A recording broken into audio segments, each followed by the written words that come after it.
install Seaborn sama PHP install Seaborn.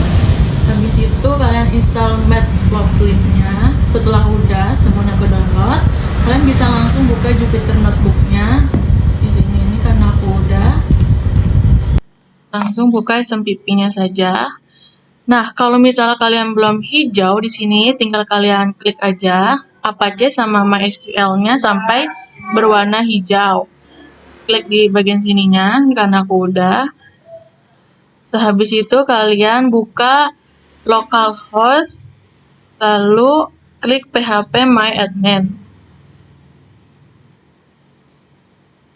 Nah, setelah tampilannya seperti ini, kalian klik basis data. Nah, di sini terserah kalian mau namain apa, karena sebelumnya aku udah bikin TBLza. Bisa langsung setelah udah diisi, bisa klik buat. Habis itu, kalian ke SQL. Nah, sini kalian masuk codingannya. Habis itu kalian klik kirim. Setelah udah, karena aku udah ini bikin,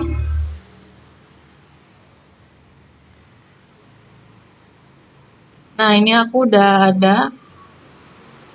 Buka Jupyter Notebook-nya, terus kalian bikin folder.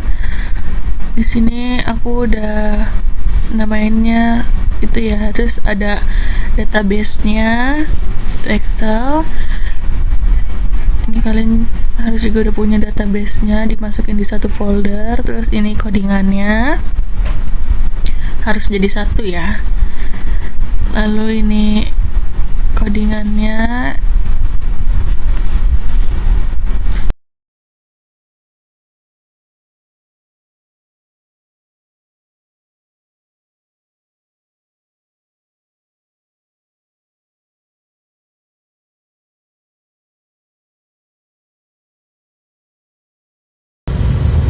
Ini tinggal kalian running saja. Nah, ini untuk grafik-grafiknya.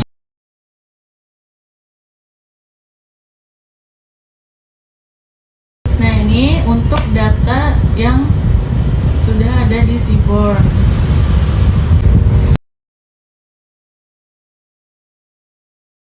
Nah, di sini saya mengambil tema implementasi Python dan MySQL dalam analisis data hybrid manufacturing berbasis visualisasi data.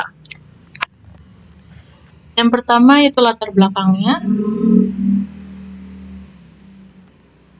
Revolusi Industri 4.0 ini, di mana sektor manufaktur mulai mengintegrasikan proses produksi konvensional seperti grinding, lathe, milling, dan drilling dengan proses manufaktur additive manufacturing. Gabungan ini disebut hybrid manufacturing. Nah, pendekatan ini memang memberi fleksibilitas produksi yang lebih tinggi, tapi di sisi lain juga menghasilkan volume data operasional yang jauh lebih besar dan kompleks, mulai dari penggunaan material, waktu proses, konsumsi energi, sampai ketersediaan mesin.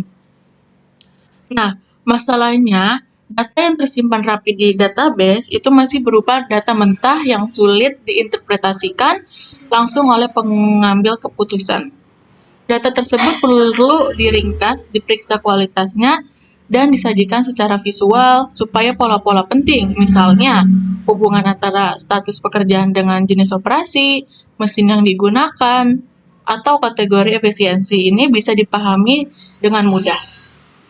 Nah, di sini studi kasus yang saya gunakan adalah dataset sebanyak 1000 baris data job produksi yang melibatkan 5 unit mesin berbeda dan 5 jenis operasi produksi.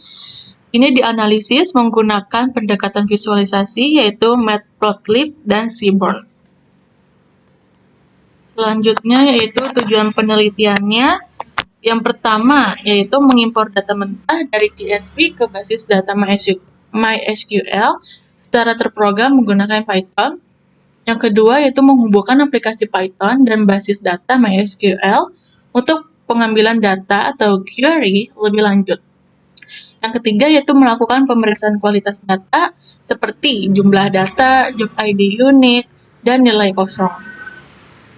Yang keempat yaitu menyajikan data dalam grafik menggunakan NumPy, Pandas, dan Matplotlib dari hasil query SQL tersebut. Yang kelima yaitu menyajikan ulang data yang sama dengan Seaborn melalui Pandas data frame sebagai perbandingan gaya visualisasi. Dan yang terakhir yaitu menganalisis pola hubungan job status dengan variabel produksi. Selanjutnya itu metodologi sistem. Sekarang saya jelaskan bagaimana sistem ini dibangun. Dataset yang saya gunakan berasal dari berkas bernama Hybrid Manufacturing CSV, berisi 1000 baris data job produksi yang saya impor ke dalam tabel tersebut pada basis data MySQL yang dijalankan melalui SMPP secara lokal. Ada 5 tools yang saya gunakan. Yang pertama MySQL atau SMPP. Ini untuk menyimpan data secara terstruktur, diakses lewat PHP MyAdmin dan pustaka yang bernama MySQL Connector di Python. Yang kedua yaitu NumPy. NumPy ini untuk komputasi numerik dan meringkas hasil query SQL. Dan yang ketiga Pandas. Ini untuk mengelola data dalam bentuk tabular, data frame, yang nantinya jadi jembatan menuju Seaborn. Yang keempat yaitu Matplotlib. Ini untuk membuat 7 grafik dasar langsung dari hasil query SQL. Dan yang terakhir yaitu Seaborn. Seaborn ini untuk membuat ulang 7 grafik dengan topik yang sama, tapi gaya visual statistiknya yang lebih modern.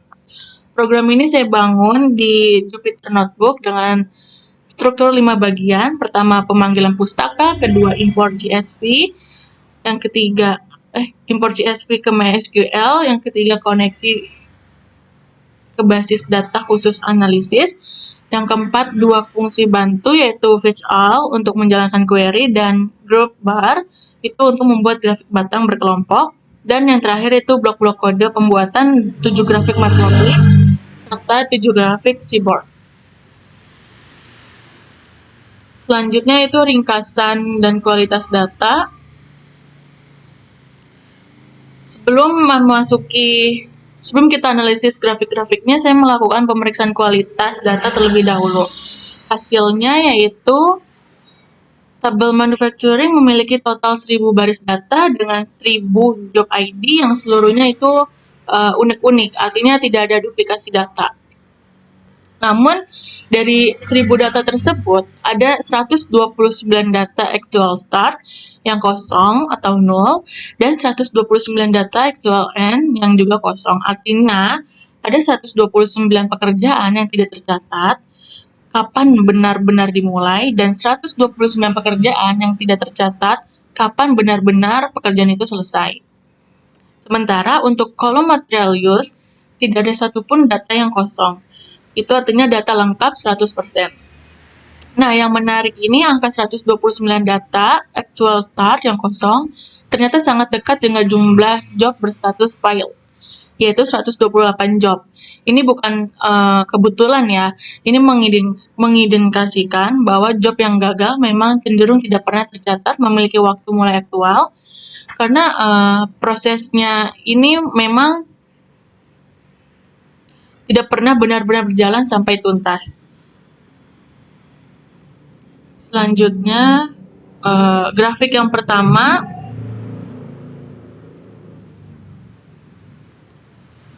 yaitu distribusi label job status dari total 1000 data pekerjaan.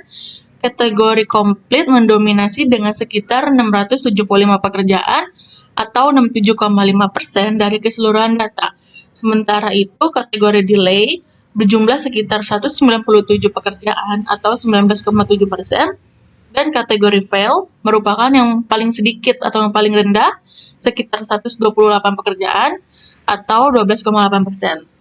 Nah, distribusi ini menunjukkan bahwa mayoritas pekerjaan berhasil diselesaikan sesuai target. Namun, perbedaan jumlah yang cukup besar antara kelas ini juga menunjukkan adanya keseimbangan antar kelas atau class imbalance. Ini penting diperhatikan, terutama kalau data ini nantinya mau dipakai untuk permodelan machine learning supaya model tidak menjadi bias. Ini tuh lebih akurat memprediksi kelas komplit dibanding delay dan validnya. Selanjutnya yaitu grafik yang kedua, yaitu grafik distribusi job status berdasarkan operational type.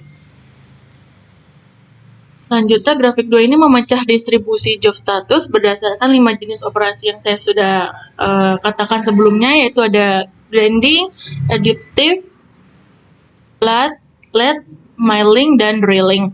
Kalau dilihat dari polanya, ini cukup merata ya, setiap jenis operasi punya proporsi job komplit sekitar 124 sampai 137 job, delay sekitar 31 sampai 46 job, dan fail ini sekitar 21 sampai 31 job. Artinya jenis operasi yang dikerjakan itu mau untuk grading, additive, atau yang lainnya ternyata tidak memberikan perbedaan yang mencolok terhadap peluang keberhasilan sebuah job. Jadi jenis operasi bukan faktor pembeda utamanya. Selanjutnya, grafik ketiga ini rata-rata material yang digunakan berdasarkan job status. Grafik 3 ini menunjukkan rata-rata jumlah material yang digunakan pada setiap kategori job status. Hasilnya menunjukkan nilai yang hampir sama untuk ketiga status, yaitu complete, delay, dan fail. Masing-masing berkisar antara 3,0 sampai 3,05 satuan. Perbedaannya sangat kecil. Kesimpulannya, jadi status pekerjaan tidak menunjukkan pengaruh yang signifikan terhadap rata-rata jumlah material yang digunakan. Penggunaan material cenderung konsisten apapun hasil job tersebut. Selanjutnya, grafik 4 itu grafik rata-rata konsumsi energi berdasarkan status jobnya. Nah, grafik 4 ini menampilkan rata-rata konsumsi energi berdasarkan status job. Untuk ketiga kategorinya, yaitu rata-rata konsumsi energi berada pada kisaran 8,4 sampai 8,6. Ini tuh perbedaannya sangat kecil.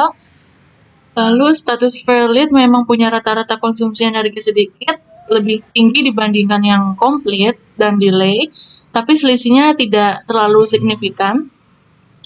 Ini menunjukkan bahwa konsumsi energi belum bisa dijadikan indikator utama untuk membedakan apakah sebuah job akan selesai, terlambat, atau gagal. Kemudian, kemungkinan ada faktor lain yang lebih berpengaruh, dan itu akan dilihat di grafik berikutnya. Selanjutnya itu grafik 5. Ini perbandingan rata-rata proses dan ketersediaan mesin. Grafik 5 ini membandingkan dua variabel sekaligus, yaitu rata-rata waktu proses atau processing time dan rata-rata ketersediaan mesin atau machine availability untuk setiap status job. Hasilnya rata-rata waktu proses pada ketiga status job ini berada di kisaran 71 sampai 72 menit. Ini menandakan tidak ada perbedaan yang signifikan. Begitu juga rata-rata ketersediaan mesin berada di kisaran 89 sampai 90%. Untuk ketiga kategori ini relatif stabil. Jadi kesimpulannya, waktu proses maupun ketersediaan mesin bukan merupakan faktor utama yang membedakan keberhasilan, keterlambatan, ataupun kegagalan job pada dataset ini. Selanjutnya yaitu grafik 6 tentang distribusi status job berdasarkan kategori efisiensi optimasi. Nah, di bagian ini tuh paling penting dari seluruh analisis saya. Grafik 6 ini menunjukkan hubungan antara kategori efisiensi optimasi dengan status job. Kategori low efisiensi memiliki jumlah job terbanyak sekitar 324 job yang komplit, 198 job yang delay, dan 128 job yang fail. Artinya job dengan tingkat efisiensi optimasi rendah memang mempunyai resiko tinggi yang mengalami keterlambatan maupun kegagalan. Tetapi yang menariknya yaitu pada kategori moderate efisiensi sebanyak 183 job, high efisiensi 161 job, dan optimal efisiensi 6 job. Ini menandakan seluruhnya berstatus komplit, 100%, tidak ada satupun yang delay dan valid. Nah, ini tuh penemuan paling signifikan dalam penelitian saya. Semakin tinggi tingkat efisiensi optimasi, semakin besar peluang suatu job berhasil diselesaikan tepat waktu tanpa kegagalan. Dengan kata lain, efisiensi optimasi adalah faktor yang paling berkaitan erat dengan keberhasilan penyelesaian sesuai job. Itu jauh lebih menentukan lebih menentukan dibanding variabel-variabel yang sudah kita bahas sebelumnya, seperti material, energi, waktu proses, atau ketersediaan mesin. Selanjutnya yaitu grafik 7. Grafik 7 ini tentang material yang digunakan terhadap konsumsi energi berdasarkan job status. Grafik 7 ini berbentuk scatter plot menunjukkan hubungan antara material yang digunakan dan energi consumption dengan titik-titik yang dibedakan warnanya berdasarkan job status. Nilai material yang digunakan tersebar di rentang 1 sampai 5 satuan, sedangkan energi consumption di rentang 2 sampai 15 kWh. Kalau dilihat titik-titik dari ketiga kategori status ini menyebar secara acak dan saling bertumpang tindih atau tidak beraturan, tidak membentuk pola atau kelompok tertentu. Artinya besarnya konsumsi energi maupun jumlah material yang digunakan itu tidak secara langsung menentukan apakah sebuah job akan berhasil atau gagalnya. Ini memperkuat temuan sebelumnya bahwa faktor penentu utama itu ada di tempat lain, yaitu efisiensi optimasi. Nah, selanjutnya yaitu ada heat map, korelasi parameter manufaktur. Bisa dilihat di gambarnya. Terakhir, untuk bagian visualisasi, saya menampilkan heat map korelasi antar variabel material use, processing time, dan energi consumption, dan mesin availability.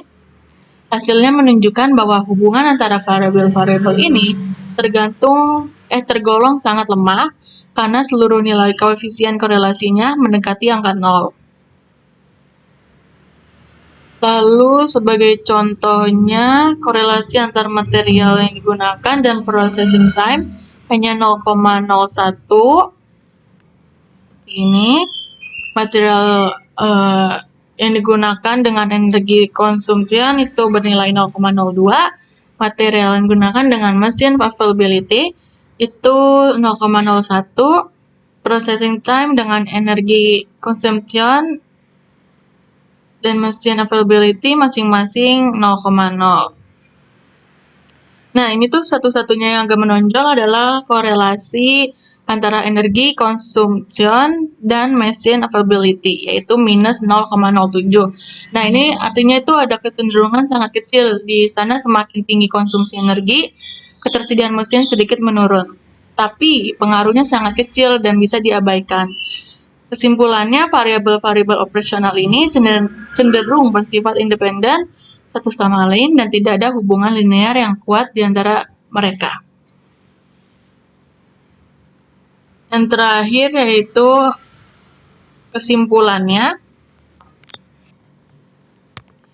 Yang pertama yaitu integrasi Python dan MySQL berhasil diterapkan secara efektif dalam alur analisis data hybrid manufacturing dan import CSV, pemeriksaan kualitas data, hingga penyajian 7 grafik Matplotlib dari grafik pembanding seaboard. Yang kedua yaitu mayoritas pekerjaan berstatus komplit sekitar 67,5%, sedangkan delay-nya sekitar 19,7%, dan yang fail itu sekitar 12,8%, jauh lebih sedikit dari komplit dan delay. Yang ketiga yaitu jenis operasi maupun rata-rata material, energi, waktu proses, dan ketersediaan mesin tidak menunjukkan perbedaan yang signifikan antar status job. itu belum dapat dijadikan indikator utama untuk kegagalan. Yang keempat yaitu temuan paling signifikan, yaitu seluruh job delay dan fail hanya muncul pada kategori low efficiency, sementara moderate, high, atau optimal efficiency 100% komplit. Ini tuh efisiensi optimasi adalah faktor paling berkaitan dengan keberhasilan job tersebut. Dan yang terakhir yaitu korelasi antar variabel numerik sangat lemah. Itu bisa mendekati nol, menunjukkan variabel-variabel operasional bersifat independen satu sama lain. Nah, di sini saya ada saran dan rekomendasinya. Yang pertama yaitu evaluasi efisiensi mesin. Di sini bisa memberikan perhatian khusus pada job kategori low efisiensi karena seluruh kasus keterlambatan dan kegagalan hanya terjadi di kategori ini. Evaluasi ulang parameter optimasi mesin dan proses penjadwalan. Yang kedua yaitu perkaya variabel datasetnya dengan menambahkan variabel di luar material, waktu proses, energi, dan ketersediaan mesin seperti kondisi teknis mesin, keterampilan operator, atau riwayat maintenance. Karena variabel yang ada ini terbukti berkolerasi sangat lemah. Dan yang terakhir yaitu tangani class imbalance. Bisa dengan memperhatikan keseimbangan kelas pada job status untuk pengembangan model machine learning, misalnya dengan teknik resampling agar model tidak bias terhadap kelas komplit.